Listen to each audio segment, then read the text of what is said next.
مغفرت ہو جائے گی میری؟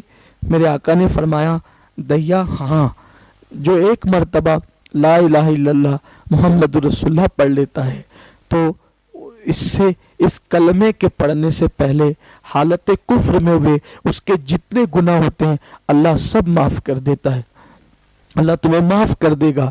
اتنا سننا تھا۔ دہیا نے کلمہ پڑھا لا الہ الا اللہ محمد رسول اللہ صلی اللہ علیہ وآلہ وسلم۔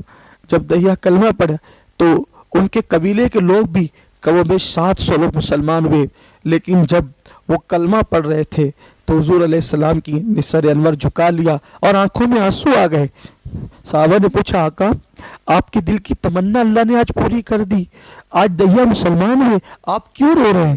سرکار نے فرمایا رونا اس پر آتا ہے، خوشی کے آنسو ہے کہ ایک ایسا بندہ جو شرک کرے، 500 بچیوں کو اپنے ہاتھوں سے زندہ دفن کرے، اور جب وہ ایک مرتبہ لا الہ الا اللہ پڑھتا ہے تو اللہ اس کے سارے گناہوں کو معاف کر دیتا ہے۔ جب کوئی مشرک منکر اسلام یہ کلمہ پڑھے تو اللہ تعالیٰ اس کو اتنا صلہ دیتا ہے اس کلمے کے پڑھنے پر۔ اگر کوئی میرا مومن امتی اس کلمے کو پڑھے گا تو اللہ تعالیٰ اسے کیا اجر عطا فرمائے گا۔ رونا اس پر آ رہا ہے۔ مسلمانوں دیکھو اللہ کتنا کریم ہے، آؤ توبہ کریں، اپنے رب کو منائیں۔ یقین جانیں سب کو منانا بہت مشکل ہے، بلکہ اکثر میں اپنے ساتھیوں سے، اپنی قوم سے، اپنے بھائیوں سے کہتا ہوں کہ دوستوں کو منانا مشکل ہے لیکن رب کو منانا آسان ہے۔ اپنے جیسے انسان کو منانے کے لیے انسان کو بڑے پاپڑ بیلنے پڑتے ہیں، لیکن میرے اللہ کو منانے کے لیے بہت کچھ نہیں کرنا پڑتا۔ بندہ اپنے گناہ پہ شرمندہ ہو جائے، نادم ہو جائے تو اللہ تعالیٰ اس کو بخش دیتا ہے، معاف کر دیتا ہے، اللہ راضی ہو جاتا ہے۔ آئیے اب ایک روایت پڑھتا ہوں اور اس کے بعد اپنی گفتگو کو مکمل کرتا ہوں، پھر ہم سب انشاءاللہ تعالیٰ دعا کریں گے اور اللہ کو راضی کیجئے۔ بلکہ آج کی رات ہی نہیں، ہر رات روئیے، گڑ گڑائیے، آنسو بہائیے۔ بخاری شریف کی حدیث پاک کا مفہوم ہے، اللہ کے رسول صلی اللہ علیہ وآلہ وسلم فرماتے ہیں اللہ کو دو قطرے بہت پسند ہے۔ آقا علیہ السلام نے فرمایا اللہ کو 2 قطرے بہت پسند ہے، ایک تو شہید کے خون کا قطرہ اور دوسرا اللہ کے بندے جو اللہ کے خوف سے روتے ہیں، اللہ کی محبت میں روتے ہیں، وہ آنسو اور وہ شہید کے خون کا قطرہ اللہ کو بہت پسند ہے۔ شہید کے خون کا قطرہ پہلا زمین پہ گرتا ہے، اس کی مغفرت کر دی جاتی ہے، اور مومن کی آنکھ سے اللہ کی محبت میں اس کے خوف سے نکلنے والا آنسو جب نکلتا ہے تو اس کی بھی مغفرت کر دی جاتی ہے، اس کو معاف کر دیا جاتا ہے۔ یہاں تک فرمایا کہ اگر کسی مومن بندے کی آنکھ سے اللہ کے خوف سے مکھی کے سر کے برابر بھی اگر آنسو نکلتا ہے تو اللہ اس کے وجود پر جہنم کی آگ کو حرام کر دیتا ہے۔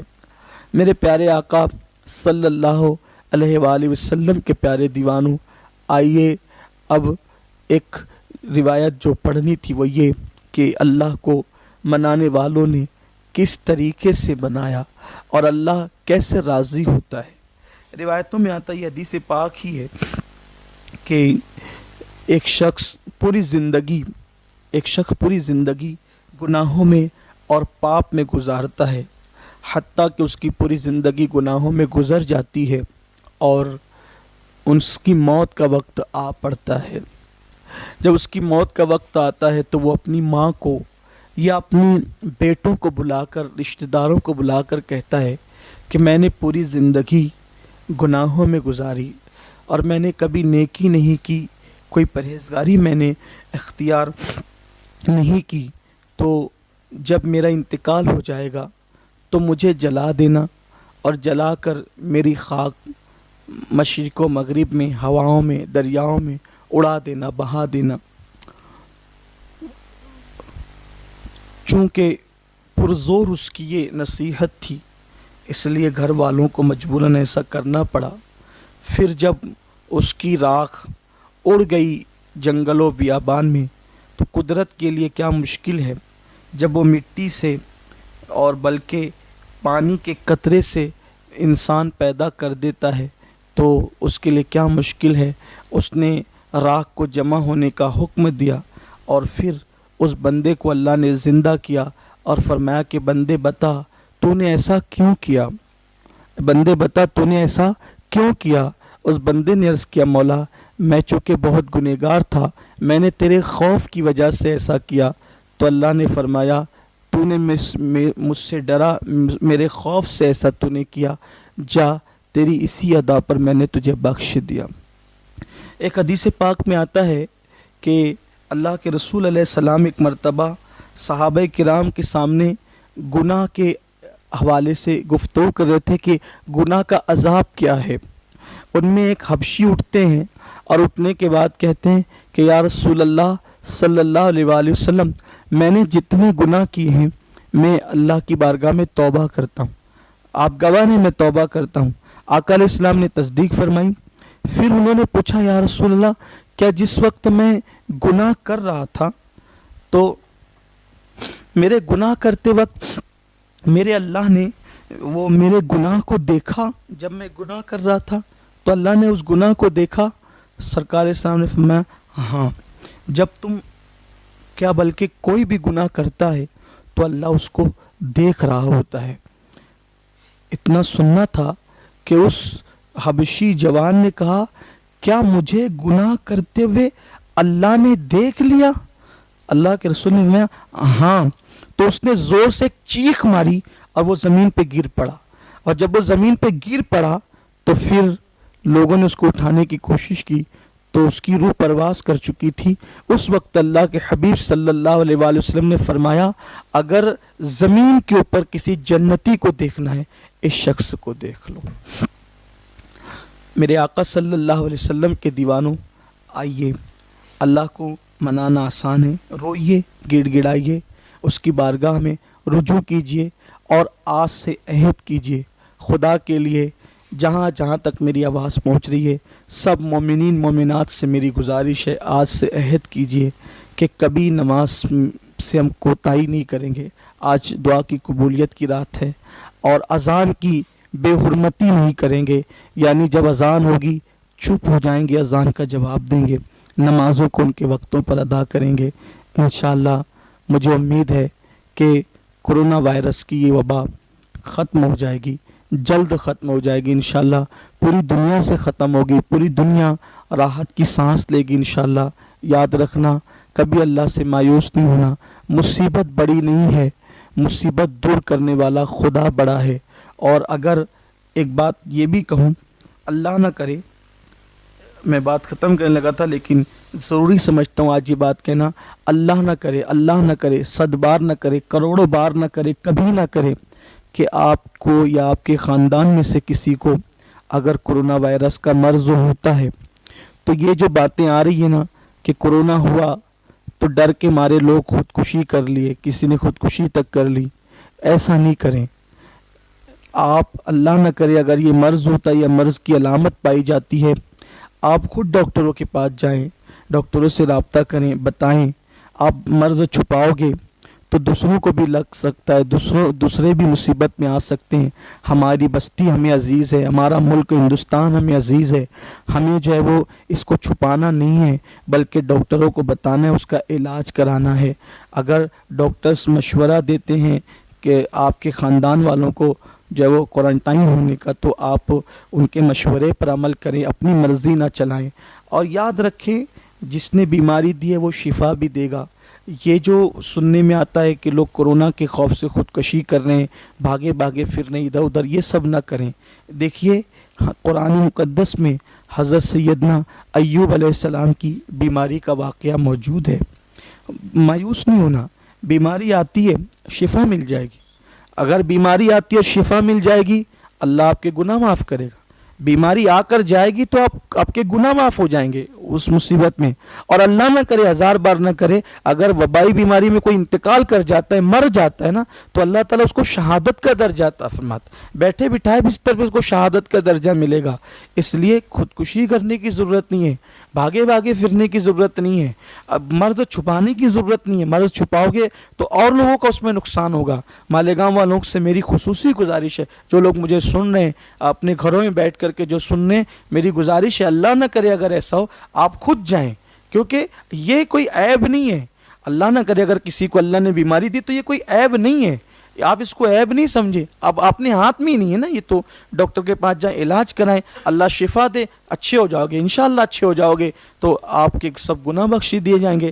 اللہ نہ کرے اسی میں موت اگر قدرت نے لکھی ہے اور مر جاؤ گے تو شہادت کا مقام ملے گا، شہید کہلاؤ گے آپ تو۔ لیکن آپ بیماری چھپائیے نہیں۔ یہاں پہ مجھے بات حضرت ایوب علیہ السلام کی تو میں صرف مختصر عرض کر دوں، ہمت رکھنا، مرض میں ہمت رکھنا، مصیبت میں ہمت رکھنا، اللہ پہ بھروسہ رکھنا، توکل رکھنا۔ جس وقت ایوب علیہ السلام بیمار ہوئے تو روایتوں میں آتا ہے کہ حضرت ایوب علیہ السلام تھے بڑے خوبصورت، چونکہ ان کا سلسلہ نسب جو ہے وہ حضرت سیدنا ابراہیم علیہ السلام سے ملتا ہے، اور یہ خاندان بڑا خوبصورت ہے۔ اور یوں بھی ہمارا عقیدہ ہے کہ جو نبی ہوتا ہے وہ دور کے سب لوگوں میں سب سے زیادہ خوبصورت ہوتا ہے، خوبصورت بھی ہوتا ہے، ذی علم بھی ہوتا ہے، اخلاق بھی اس کے سب سے اچھے ہوتے ہیں، تقویٰ بھی اچھا ہوتا ہے، بڑی شان ہوتی ہے، ہر اعتبار سے نبی کی شان بلند ہوتی ہے۔ لیکن حضرت ایوب علیہ السلام کو اللہ نے بڑا حسن دیا تھا، بڑی خوبصورتی آپ کو دی تھی، مال بھی دیا تھا، اور بی بی رحمت جیسی بیوی بھی عطا کی تھی۔ یہ حضرت یوسف علیہ السلام کے گھرانے کی خاتون ہے، اور بعض روایت سے پتہ چلتا ہے کہ حضرت یوسف علیہ السلام کی پوتی لگتی ہے، تو ایسی خوبصورت بیوی بھی تھی۔ لیکن جب ایوب علیہ السلام بیمار پڑے، جسم میں آبلے پڑ گئے، تو آپ کو نوبت یہ آئی، یہاں تک نوبت آئی کہ ایوب علیہ السلام کو شہر سے باہر جانا پڑا۔ حضرت ایوب علیہ السلام ایک جنگل میں جا کے رہنے لگے۔ اگر کسی کو کسی اسکول میں، کسی ہاسپٹل میں، کسی گھر میں کوارنٹائن کیا جا رہا ہے تو وہ اپنے آپ کے اندر غلط فیل نہ کرے، مایوس نہ ہو، ڈپریشن کا شکار نہ ہو، وہ حضرت ایوب علیہ السلام کو یاد کر لینا۔ اللہ کے پیغمبر حضرت ایوب علیہ السلام کو شہر چھوڑ کر جنگل میں جانا پڑا، تو یہ حوصلہ رکھیں، ہمت رکھیں۔ اور حضرت ایوب علیہ السلام جب وہاں گئے اور پھر حالت یہ ہوئی، آپ کی کیفیت یہ ہوئی کہ بظاہر آپ کے پاس کھانے کو بھی کچھ نہ رہا، آپ کی وہ شان والی بیوی جس کے پاس نوکر تھے، چاکر تھے، کنیزیں تھی، غلام تھے، ایک وقت ایسا آیا کہ اس بیماری کی حالت میں جب سب لوگوں نے ساتھ چھوڑ دیا، سب لوگوں نے ساتھ چھوڑ دیا، تو اس وقت تو یہ ہوا کہ حضرت بی بی رحمت دوسروں کے یہاں جاتی اور ان کے کام کرتی، اور پھر اس سے جو رقم ملتی ہے، جو کھانا ملتا وہ لاتی اور حضرت ایوب علیہ السلام کو پیش فرماتی۔ یہ شہر جا کر آپ کام کاج کرتی تھی، جو بھی اس دور میں ہو سکتا تھا، جیسا کہ روایات میں موجود ہیں، اور وہ لا کر کے حضرت ایوب علیہ السلام کو پیش کرتی۔ اور پھر ایک دن وہ آیا کہ حضرت ایوب علیہ السلام جو ہے، اللہ اکبر، جب ان کے امتحان کے دن پورے ہو گئے تو اللہ تعالیٰ نے فرمایا پیارے ایوب جو ہے وہ زمین پر پیر ماریے، پانی کا چشمہ جاری ہوا، حضرت ایوب علیہ السلام نے اس میں غسل کیا اور آپ صحت مند ہو گئے، تندرست و توانا ہو گئے، اور اللہ تعالیٰ نے پہلے سے زیادہ آپ کو صحت اور تندرستی عطا فرمائی۔ تو آپ پریشان نہ ہو، ایوب علیہ السلام کی زندگی آپ یاد رکھیں۔ ایوب علیہ السلام نے اس بیماری میں جو اللہ کا کبھی شکر نہیں چھوڑا، اللہ کی کبھی عبادت نہیں چھوڑی، ان چیزوں کو بھی آپ یاد رکھیں، مایوس نہ ہو۔ اور پھر ایک بار یہ کہتا ہوں کہ اگر کوئی خاندان بیمار پڑتا ہے تو میری گزارش ہے کہ ان بیماروں سے آپ جو ہے وہ طبی نقطۂ نظر سے جو ڈاکٹروں نے مشورہ دیا ہے وہ احتیاط ضرور رکھے بیماروں سے، لیکن ان بیماروں سے نفرت نہیں کریں، اس لیے کہ وہ ہمارا ایک حصہ ہے۔ آپ اگر بیماروں سے نفرت کرنے لگ جائیں گے، ان سے ہمدردی کی بجائے اگر آپ ان سے نفرت کرنے لگ جائیں گے، اللہ نہ کرے کل آپ بیمار پڑیں گے اور لوگ آپ کے ساتھ یہ سلوک کریں گے تو آپ پر کیا گزرے گی۔ اس لیے جو ڈاکٹر مشورہ دے رہے ہیں دور رہنے کا، جو کچھ بھی وہ آپ اس کو فالو کیجئے، لیکن ان سے نفرت مت کیجئے۔ کہیں ایسا نہ ہو کہ وہ نفرت کی وجہ سے احساس کمتری کا شکار کر کے کوئی غلط قدم اٹھائیں۔ اللہ تعالیٰ سے دعا کرتا ہوں کہ اللہ تعالیٰ ہم سب پر کرم کی نظر فرمائیں، تمام عالم اسلام کو اللہ تبارک و تعالیٰ جو ہے وہ اس وبائی بیماری سے محفوظ رکھے، ہمارے ملک ہندوستان کی اللہ تعالیٰ حفاظت فرمائیں اور پوری دنیا سے اس وبا کا اللہ خاتمہ فرمائیں، اور اللہ تعالیٰ جلد سے جلد جو ہے وہ پورے ملک سے اس وبا کو دور کرے۔ پہلے جیسے حالات تھے، ہمارا ہندوستان جیسے پہلے تھا اس سے بہتر طریقے سے ہمارا ملک کو پھر کھڑا ہو، ہمارے ملک ہندوستان کی، خواجہ کے ہندوستان کی پھر ترقی ہو۔ اللہ تعالیٰ آسانیاں پیدا فرمائے۔ گفتگو کے درمیان اگر کوئی غلطی لغزش ہو گئی ہو تو اللہ تعالیٰ معاف فرمائے۔ استغفر اللہ ربی من کل ذنب واتوب الیہ۔ آج شب برات ہے، آج سے گزارش ہے صلاۃ التسبیح پڑھ لیں آج، اور ہو سکے تو سورہ دخان کی تلاوت کر لیں آج، سورہ ملک پڑھ لیں، سورہ مزمل شریف پڑھ لیں، ہو سکے تو کلمہ طیبہ لا الہ الا اللہ محمد رسول اللہ صلی اللہ علیہ وآلہ وسلم 1000 مرتبہ پڑھ لیں۔ کلمہ طیبہ جب بھی پڑھا کریں تو اس طرح پڑھا کریں، لا الہ الا اللہ محمد رسول اللہ صلی اللہ علیہ وآلہ وسلم، یعنی اس میں درود شریف بھی ایڈ کر لیا کریں،